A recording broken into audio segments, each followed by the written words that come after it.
At a small coffee shop, a hard-working single mother trying to provide for her daughter comes across a blind boy struggling to shop on his own. She breaks store policy to help him, and ends up getting fired because of it. What she doesn't know is that the boy is the son of a billionaire. Her small act of kindness didn't go unnoticed, and it ultimately opened the door to a life-changing opportunity. Before we dive into this story, do you remember what your first job was? Share it in the comments below. Sarah Jenkins adjusted the faded band of her hair tie, pulling her dark hair back from her face. It was 2:47 p.m., and the aroma of stale coffee and disinfectant clung to the air in the Daily Grind, a small, independently owned coffee shop and deli that had seen better days. Her feet ached, a dull, persistent throb from hours spent on the worn linoleum floor. Just one more hour, she thought, then she could escape the fluorescent glare and the lingering smell of lukewarm milk. The night differential at the Daily Grind wasn't much, barely enough to cover Lily's after-school care and the ever-rising cost of groceries. Sarah was a single mom, and while working nights was far from ideal, it was one of the few options that allowed her to be there for her energetic 9-year-old daughter. Choices, she knew, were a luxury she couldn't afford. The chime above the door jingled, announcing a late arrival. Sarah looked up, expecting another weary trucker or a college student fueled by caffeine and desperation. Instead, a young boy, perhaps 10 or 11, stood hesitantly just inside the entrance.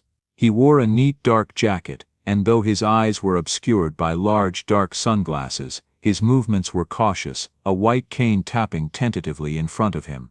Something about his posture, the slight tilt of his head, suggested a profound uncertainty, more pronounced than any visually impaired person Sarah had encountered before.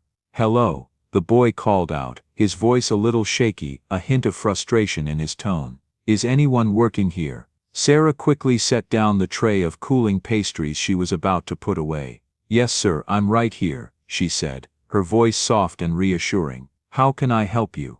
The boy's shoulders seemed to relax minutely at the sound of her voice. I need a few simple things, would you mind? I hate to impose, but I'm still getting used to this." He made a vague gesture towards his eyes, then let his hand drop. "No problem at all," Sarah replied, stepping from behind the counter. "I'd be happy to help you find whatever you need." She moved slowly, giving him space, but letting her presence be known. "Thank you," he said, extending a hand slightly off-center. "I'm Ethan." "Sarah," she responded, gently guiding his hand to hers for a brief soft handshake. "What are you looking for today, Ethan?" "Just a hot chocolate, maybe one of those blueberry muffins, and some bottled water if you have it," he replied, his voice gaining a touch more confidence. Sarah glanced towards the back office. Her manager, Mark, was supposed to be supervising the register, but as usual, he was undoubtedly scrolling through his phone in the back, oblivious. The employee handbook was clear: cashiers were never to leave the front unattended, but Sarah couldn't, in good conscience, let this child struggle alone in the quiet expanse of the nearly empty shop. Her heart simply wouldn't allow it. "Let me grab those for you," she said, her hand lightly touching his arm, guiding him gently towards the display case. As they walked, Ethan explained he had only recently lost his sight due to an unexpected accident and was trying to navigate daily tasks independently. His voice held a quiet determination, but also a hint of vulnerability. "My dad would probably, well, he wouldn't be happy if he knew I was out alone," he confessed with a small, self-conscious smile. "But I've been so dependent on others for months now, I just needed to prove to myself I could do something simple on my own." Sarah thought of her own father, who had battled Parkinson's for years before he passed away. She remembered his fierce independence, his quiet struggles. "I understand that," she said quietly, her voice imbued with genuine empathy. "My dad was the same way. It's important to feel capable." When they returned to the counter, Sarah placed the items carefully in a small bag. Ethan reached for his wallet, his fingers fumbling with the cards within. "I'm sorry," he said, frustration creeping into his tone.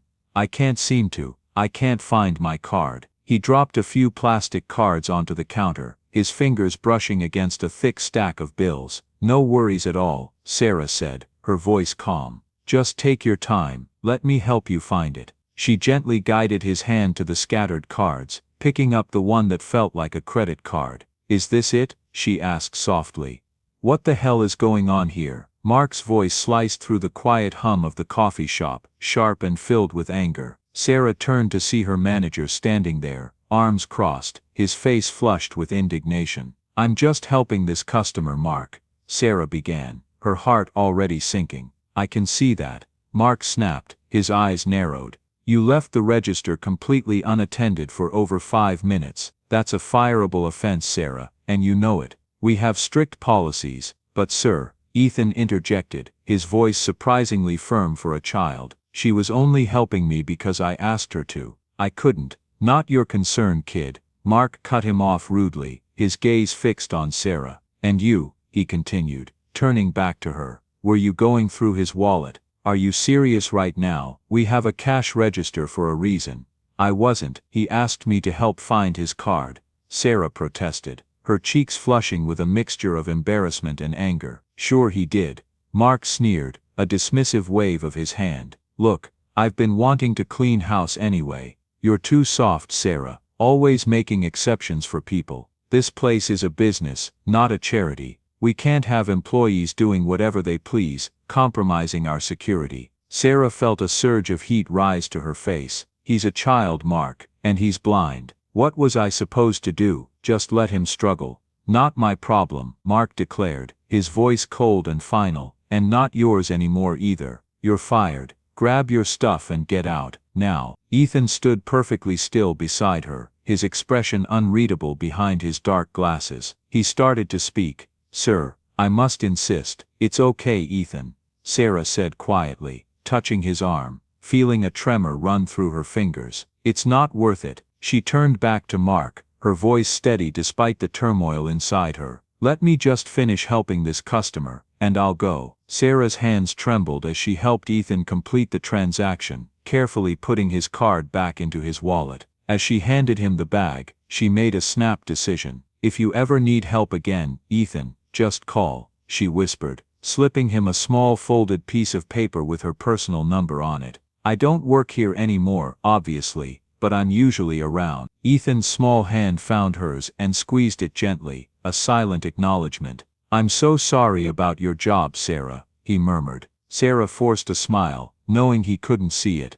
"It's okay, Ethan, something better will come along." But as she collected her few belongings from her locker, a spare apron, a well-worn novel, a faded photo of Lily, she wondered how she'd make rent this month. Jobs weren't easy to find in their bustling urban neighborhood, especially ones that worked with her need for night shifts. Outside, the cool night air was a welcome relief. Sarah finally allowed a few tears to escape, tracing cold paths down her cheeks. Lily was staying with a neighbor tonight, which meant Sarah at least had a few hours to compose herself and figure out what she'd tell her daughter about losing her job. "I saw what happened in there." The voice startled her. Sarah spun around, her heart jumping, to find a woman in her late 30s leaning casually against a sleek black sedan in the parking lot. She was dressed in crisp, expensive-looking business attire, an unusual sight at this hour. "Excuse me," Sarah asked instinctively, stepping back slightly. "With that young gentleman," the woman clarified, her voice calm and professional. "Most people wouldn't have done what you did." "It wasn't anything special," Sarah replied, cautiously, wiping her eyes with the back of her hand. "Anyone would have helped him." The woman smiled slightly, a knowing glint in her eyes. "We both know that's not true." She offered Sarah a business card. "My name is Agent Evelyn Reed. If you're interested in a new job opportunity, give me a call tomorrow." Sarah took the card reflexively. It was plain white, thick and unadorned, with just a name and phone number. No company, no title, no logo. It looked expensive but said nothing. "What kind of job?" she asked, a wave of suspicion washing over her. "One that values people who do the right thing," Agent Reed replied, cryptically, "even when it costs them." She opened her car door, paused and then added, "Mr. Thorne told me to thank you again for your help." Before Sarah could ask how she knew Ethan's last name or who Mr. Thorne was, the woman was already sliding into the driver's seat. The sedan glided silently out of the parking lot, leaving Sarah alone with more questions than answers, the plain white card feeling heavy in her hand. What Sarah couldn't have known was that this seemingly chance encounter would set in motion events that would transform her life in ways she never imagined. The insistent buzz of her phone jolted Sarah awake at exactly 3:17 a.m. Groggily, she reached for it, expecting a text from her former coworker, who had promised to try to talk to Mark. Instead, she found an alert from her apartment building's security system. Multiple vehicles detected in parking area. Confused, Sarah tapped the notification, which opened to the building's security camera feed. What she saw made her sit bolt upright in bed, her heart hammering against her ribs. The parking lot, usually sparsely populated at this hour, was filled. Not just one or two cars, but at least 10 sleek, black SUVs, their tinted windows reflecting the pre-dawn darkness. Larger armored-looking vans were parked strategically, their powerful headlights illuminating the scene. Men and women, dressed in sharp, dark suits and earpieces, moved with a quiet efficiency, some standing in formation, others appearing to be setting up some kind of temporary command post near the entrance. It looked less like a casual visit, and more like an operation. "What the hell?" Sarah whispered, scrambling out of bed. She rushed to her window and peeked through the blinds. The camera hadn't been playing tricks on her. The entire parking lot looked like something out of a spy movie, except it was happening right outside her building. Her phone rang, making her jump. The caller ID showed her building manager's name. "Hello?" she answered tentatively, her voice a little breathless. "Miss Jenkins, this is Mr. Henderson from the front desk." The manager's voice was a hurried whisper. "I'm so sorry to wake you, but there are some, private security personnel here, asking to speak with you. They say it's extremely important." "Private security personnel," Sarah repeated, her mind racing. "Did they say what they want?" "No ma'am, Mr. Henderson replied, his voice still hushed, "but there's a gentleman here, a Mr. Richard Thorne. He's a very important man, ma'am. He says it can't wait till morning." Sarah's hands shook as she quickly made herself presentable, pulling on a clean t-shirt and jeans. What could a wealthy, important man and his private security possibly want with her at 3:30 in the morning? The elevator ride to the lobby felt eternal. When the doors finally opened, Sarah found her normally quiet apartment lobby transformed. A dozen uniformed security officers stood at attention, their postures rigid and watchful. A distinguished man with silver hair and an air of quiet authority stood talking quietly with the wide-eyed building manager. He exuded power and gravitas, a presence that commanded attention without a single shouted word. The conversation stopped the moment Sarah stepped out of the elevator. Every head in the room turned in her direction. "Sarah Jenkins?" the silver-haired man asked, stepping forward. "Yes," Sarah replied, her voice smaller than she intended. "What's going on?" "I'm Richard Thorne," he said, extending a hand that was surprisingly gentle yet firm. "I apologize for the early hour and the rather dramatic entrance, but when we learned what happened at the Daily Grind last night, we felt immediate action was necessary." Sarah hesitantly shook his hand.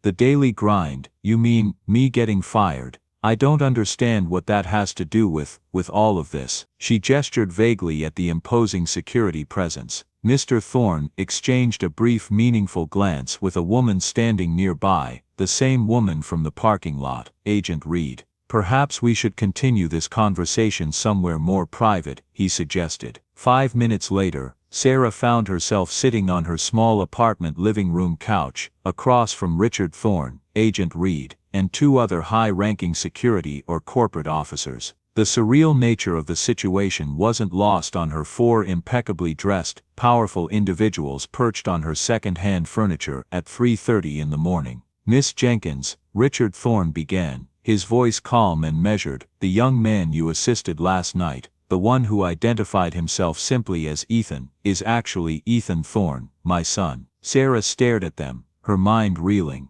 "The blind boy?" "Yes, and no," Agent Reed interjected, her expression serious. "Ethan suffered a severe injury during a private incident 3 months ago that left him temporarily blind. He's scheduled for a complex surgery next week that we believe will fully restore his sight. But in the meantime, he's been struggling significantly with his independence. He went out against his doctors and my explicit advice last night," another officer added, his tone firm but understanding. He wanted to prove he could manage on his own. We had personnel following him discreetly, of course, but we didn't intervene directly, because this was critical for his psychological recovery, for him to feel he could navigate the world again. Then we witnessed how you helped him, Agent Reed continued, her gaze direct, with dignity, with respect, and with a profound kindness. And we saw what it cost you. Sarah shook her head, still trying to process it all. So you're here because Ethan was upset about me losing my job. Ethan was deeply troubled by your termination, Richard Thorne explained. When he returned home and told us what happened, we immediately reviewed the Daily Grind's security footage. You can do that? Sarah asked, genuinely surprised. The officers exchanged amused, almost imperceptible glances. Thorne Enterprises, Mr. Thorne said diplomatically, has certain capabilities. What we saw was a clear example of the type of character and compassion that sadly is all too rare these days. Your actions were exemplary, Miss Jenkins. I appreciate that, Sarah said carefully, trying to keep her voice even. But I still don't understand why a billionaire and his entire security team would care about a coffee shop cashier losing her job. Richard Thorne leaned forward, his elbows resting on his knees. Miss Jenkins, are you familiar with the Thorne Philanthropic Foundation? Sarah shook her head. We are a specialized division within my organization that provides comprehensive services to individuals and families facing unique challenges, particularly those undergoing medical crises or significant life transitions, he explained. It's critical work that requires individuals with exceptional empathy, discretion, and moral character, qualities you demonstrated last night. We currently have an opening at our main campus for a civilian family liaison coordinator, Agent Reed added, her voice professional. The position, Richard Thorne continued, includes full benefits, a housing allowance on our private estate, and a starting salary of $130,000 per year. Sarah's jaw dropped. That was more than 3 times what she'd been making at the Daily Grind. It was enough to cover all her bills, put Lily in a good school, maybe even save. Are you offering me a job? She asked, incredulity lacing her voice. We are, Mr. Thorne confirmed. Ethan specifically requested it, and after reviewing your background, you looked into my background. Sarah interrupted, unsure whether to be flattered or alarmed. Standard procedure, Miss Jenkins, Agent Reed assured her, her expression unyielding.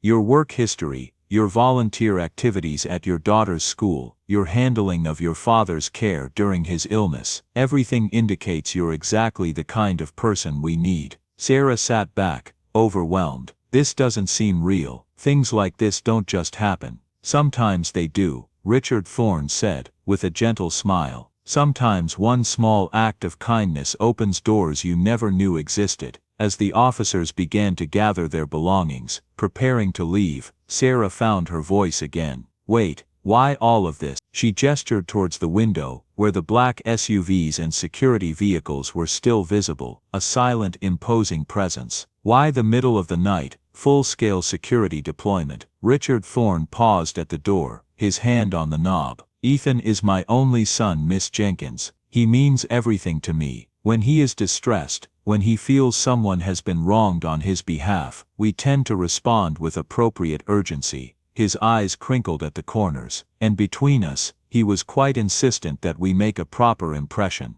After they left, the quiet of her apartment felt immense, almost deafening. Sarah stood at her window, watching the silent procession of black vehicles depart, their engines humming almost imperceptibly. The sky was just beginning to lighten with the first hints of dawn. In a few hours, she would need to pick up Lily from the neighbors, and somehow, she would have to explain everything that had happened. She looked down at the plain white card in her hand, still warm from where she'd been clutching it. $130,000 a year, benefits, housing on a private estate, a real career helping people who needed it, all because she'd taken a few minutes to help a blind boy buy a hot chocolate and a muffin. Missing Percy Missy. The Daily Grind was nearly empty when Sarah pushed through the glass doors at precisely 10:45 a.m. 2 weeks later. Mark was at the register, looking as bored and irritated as ever. He straightened when he saw her, his face instantly hardening.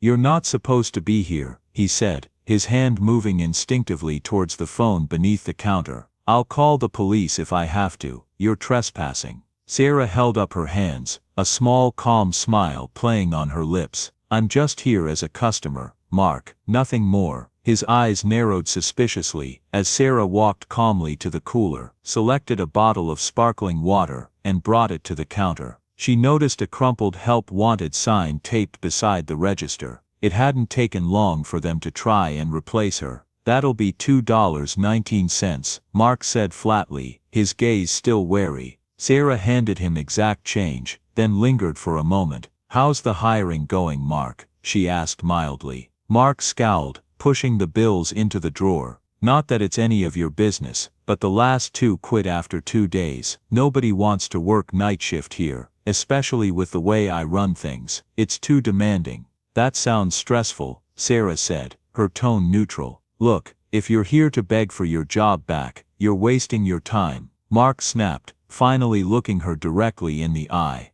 "I meant what I said." Sarah smiled, a genuine quiet smile that didn't quite reach her eyes. "Actually, I don't want my job back." She paused, then slowly, deliberately, took out her new official business card. It was sleek, black, with a subtle silver Thorn Enterprises insignia embossed in the corner. She slid it across the counter towards him. "I just wanted to thank you, Mark." "Thank me?" Mark blinked in confusion, his eyes darting to the card. "For firing me," Sarah clarified. "In a way, yes. If you hadn't fired me for helping Ethan Thorne, I wouldn't have been offered this." Mark picked up the card, his expression changing from confusion to disbelief as he read it. His fingers, usually so quick and precise with the register, seemed to tremble slightly. "Thorne Enterprises, Family Liaison Coordinator. This is some kind of joke, right?" "Not at all," Sarah confirmed, her voice steady and calm. "The boy I helped, Ethan.